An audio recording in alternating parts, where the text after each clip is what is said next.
All right then, chaps, let's get to it. If you haven't subscribed to the YouTube, definitely do that. That's where the goods are. All these videos will end up there and much, much more. We'll just go on straight to YouTube. Today's topic, before we get into the whole shebang, so I will always cover financial news. I will always talk about where mortgage bonds and mortgage rates are. I'll always talk about real estate. And today's topic, we'll always get to today's topic first. What's a home really worth? You know, this is a big topic of conversation right now because a lot of people believe that, well, hey, listen, homes are priced too high. These homes aren't worth that much. They've gone up so much in value. They're really worth what they were selling for a year ago, not what they're selling for today. And, you know, a lot of people will give you an answer on this. Well, something's going to sell for whatever it's worth. That's it. You know, it's worth what it'll sell for. That's usually what you hear people say. And it's obviously true. But I look at real estate a little bit differently, and I look at the value of things a little bit differently than most people do. I'll give you a quick example. Someone was telling me the other day, I was like, yeah, we're going to go to Torrey Pines Beach. We'll park in this parking lot right here. If you guys want to come meet us, we'll be right there. And somebody was like, hey, I have a parking pass. I can give it to you so you can park there for free. And I said, no, that's okay. I'm willing to put my $15 in the machine because I'm getting a parking spot. I'm getting the beach for as long as I want. They have bathrooms over there. It's a good value to me. So people value things differently. But there's different ways to approach something with a hard value. And when you talk about something with a hard value, we're talking about like a hard asset, and particularly real estate. Because the one thing that's interesting about real estate is that you can quantify a big chunk of what the value is.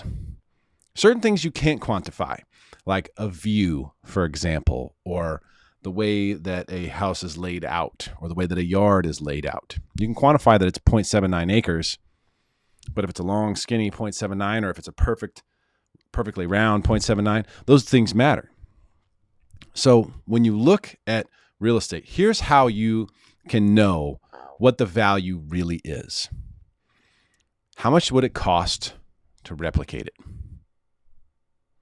How much would it cost to replicate it? Now, if I took this microphone, for example, and I said, okay, well, how much is this microphone worth? I think I paid $300 for this microphone. How much money would it cost me to make this microphone? Probably a lot more than $300, right?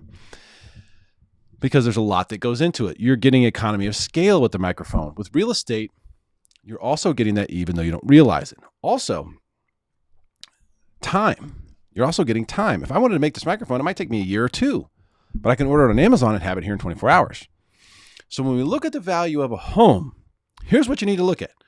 What would it cost to build this home right here on this lot? That's what you need to look at. Now, when homes get appraised, there's two different ways that there's actually two different values on an appraisal. Did you know? There's two different values on an appraisal. There's one that's done by comparison approach, which is comps. You look at homes that have sold. Hey, based on homes that are selling, here's what this one's worth. And that's what everybody uses. But I'm old enough. See the gray hairs? See the receding hairline? It's just going away. It's running away from my forehead. My hair is like, we're out of here. It's called the cost approach. So you have the comparison approach. You have the cost approach. These are both on every appraisal. So my opinion is that the cost approach is far more indicative of what the actual value of the property is, because if I'm going to say, well, hey, I'll buy this house for $1 million, but if I could build it for 800, would it be worth it? Sure sounds like it. It might take me 2 or 3 years to erect it, and I don't know what my holding costs and stuff like that's going to be. It's a hard calculation. But here's where it makes it really, really simple. And this is the main reason I'm going to let you in on the biggest secret of San Diego real estate. The main reason why it's so undervalued is that you simply cannot build it for what it costs. I'm not even going to talk about how cheap it is in comparison to other high cost areas that don't have near the weather, or just so many things that we have that they don't. I'm just going to talk about straight cost approach. You go look at a house today that's on the market for $600,000, $700,000, $800,000, and you think, wow, it's priced really high. I promise you would not be able to build that house for that much money. In fact, it could cost 1.5x, 2x maybe, in some cases to build a house. A lot of people think that that's the solution. A lot of people come to me and they say, hey, how do I buy land and then build a house on it, or buy land, put a mobile home on it? You can do that. And you'll find out once you get into it, once you start running numbers, you'll start to find out what I've found out, which is that it's very expensive to build a house. So the fact that you get to skip all that, save yourself 2 or 3 years, save yourself the question marks. Are we going to be on budget? Are we going to have problems? There's value to that. But I'm not even talking about that now. I'm just talking about cost approach. When you look at appraisals, I can look at appraisals every day. Look at cost approach. How much did the appraiser estimate it would cost to rebuild this home? Right now, that stuff is pretty much used just for insurance purposes, and the insurance companies now have their own algorithms a lot of the times, so they kind of don't even pay much attention to that. But that is how you can really evaluate the value of a home and really the value of anything. It's not just what people are willing to pay for it, because people aren't always right. The market makes mistakes, but the numbers just don't lie. So let's take a look at some stuff here before we get to mortgage bonds. All right, markets today, a little bit of a green day today. VIX drew down. Oil got above $73. Gold making a little bit of a run, which is interesting to me. 1830, that's the highest we've seen gold in a little while. Bitcoin was over 40,000 last time I clicked on it. Now it's under, but hanging out in that $40,000 range. Bitcoin, the only of the major cryptos that was in the red today, which doesn't make a lot of sense. I think it's just coiling up there, even at 40. But everything else is up a little bit on the crypto side of things. Here's some stuff from the news that I thought was worthy of note. GDP is up 6.5% last quarter, which is well below the expectations, but it's up nonetheless. There's a good video in here you can check out. Rick Santelli does a tremendous job of explaining these things. So I wanted to put that one in there for you. That'll be on the YouTube link. This is going to be a big one. White House now calling on Congress to extend the expiring eviction ban. Right now, you cannot evict people. It expires in just a couple of days, I believe, right at the end of this month. It's over at the end of July. And so it's an eviction moratorium, meaning that if you're a landlord, you cannot evict someone if they have been impacted by COVID. And it's very easy to say that you've been impacted by COVID. A lot of people taking advantage of this. It's a problem for landlords. A lot of people are out there saying, hey, this is something that, is going to cause problems for real estate. There's a lot of landlords who are just dying for this to be over with so they can sell their properties. They haven't been getting rent, but the property values have been going up. This is the inventory that's coming. A lot of people have been saying that, and this was supposed to hit August 1st. I've been telling people look for more inventory to come soon. This is part of that, not all of it. Will that inventory come or not? I don't know. Is 2 days enough time for Congress to extend it? It's pretty easy to extend something that already exists. It's hard to create something in a couple days, but to extend something's not hard. Will they do it? My guess is yes. My guess is yes, because as I've mentioned, 100% for sure, the agenda that's coming down from the top here is going to be more masking, mandates, lockdowns, control. That is 100% what's coming. And so this keeps that appearance up, just like you're seeing with the Olympics. It's about keeping up appearances. They didn't say there was an issue there in Japan. They did not, say that it was going to be no spectators and high COVID alert until like 2 days before. All right, that was not done absent of politics. Pending home sales drop in June. This is one of the things that drives me crazy. And today, I'm in a relatively neutral mood today, so I'm not firing on all cylinders. I would rip Diana Olick apart for this, just like I would most of her articles. But so she puts this in here. What's the headline? Now, I went to journalism school, and I can tell you how this works. There's someone who writes the article. There's someone who writes the headline. If you were a headline writer, you don't even necessarily read the articles. So they don't necessarily connect with one another. But the person who writes the headlines is more important than the person who writes the articles, because a lot of people just read the headlines. So the person who writes the headlines is actually, gets paid more, is more important. And sometimes these people are not even, the person whose name is on is not even involved in any of this. They're supposedly reporting on it, but they're not even involved. So we give her the blame, even though we don't know who's really writing this or what the agenda is behind it. But pending home sales drop in June. More evidence of a housing turnaround. Now, in this case, when they say turnaround, they're saying housing problems, because housing has obviously been doing great. It's been going up. Now they're saying the turnaround, we're going to head down. And that's where we're constantly seeing the drum being beat by CNBC, particularly Diane Olick. She's very bearish on real estate, has been for years, been dead wrong for years. So let's not forget that. But pending home sales dropping is not a sign of a slowdown. Okay? Because what does it take for prices to go down? Because that's when things slow down, prices will go down, right? What causes prices to go down is when you have too much supply. Okay? When supply outstrips demand, you see prices go down. What we have right now is we have inventory issues. So we're unable to supply, the demand. Therefore, prices will go higher. And the quantity of homes, pending home sales, so homes that are in pending status, if that number goes down, or prices are still going up, that does not mean anything other than we still have a lack of inventory, which means that prices should continue to go up. So they're saying this is evidence of a turnaround, meaning that prices will go down, when literally the first line in the headline tends to lean you towards prices continue to go higher because the number of sales drop, but the prices have not. So that's a key piece of information that they're not giving you. Actually, hold on. Okay, so here they do. And the key points, look, prices in May were up 17% compared with May. So year over year, we're up 17%, even though pending home sales drop.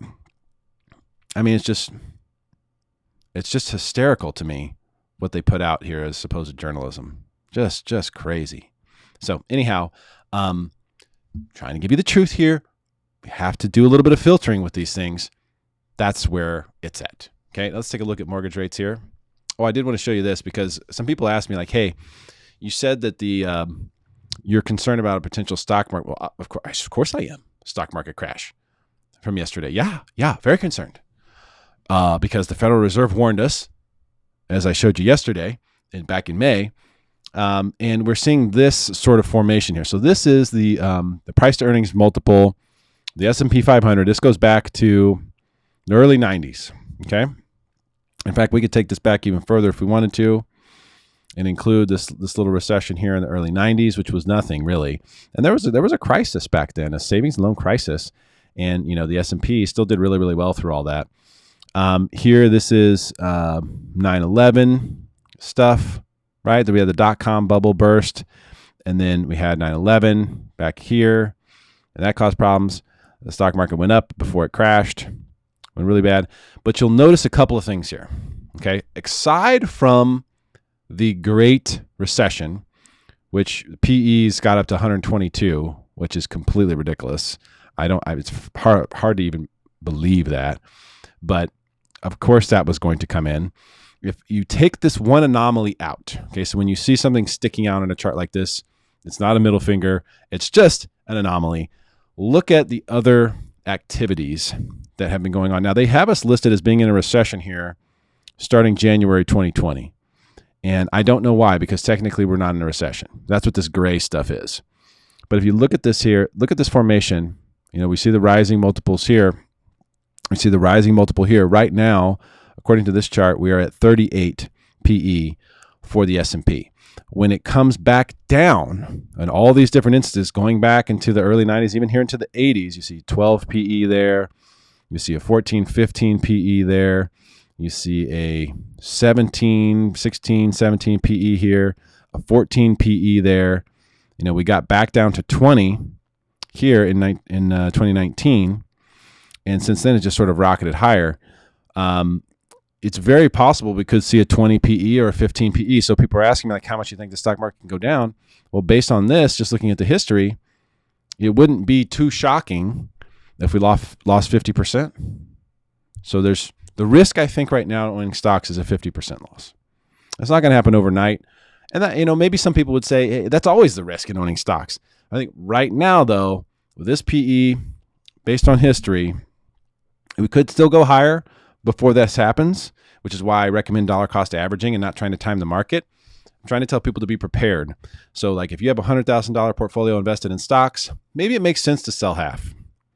And if you do that, immediately start reinvesting. So if you sell half today, take 50 grand off the table out of your 100, immediately redeploy that 50 grand and start, dollar cost averaging, buying in automatically 4 grand a month or whatever for the next 12 months to put your 50 grand back in the market. Because that way you're just betting that over the next 12 months, the price will fluctuate. There will be some down days and I'll get a better dollar cost average. And if the market tanks over the next 12 months, then you'll be buying it on the way down. That's great. But if the market goes up, at least you'll still be reinvesting, getting your dividends and so forth. That's why you do the dollar cost average. So this one, I think that's partly what we're looking at. All right, let's talk about mortgage rates, bonds today. Mortgage bonds, James Bond. Let's see, I'm going to move myself over here. Mortgage rates.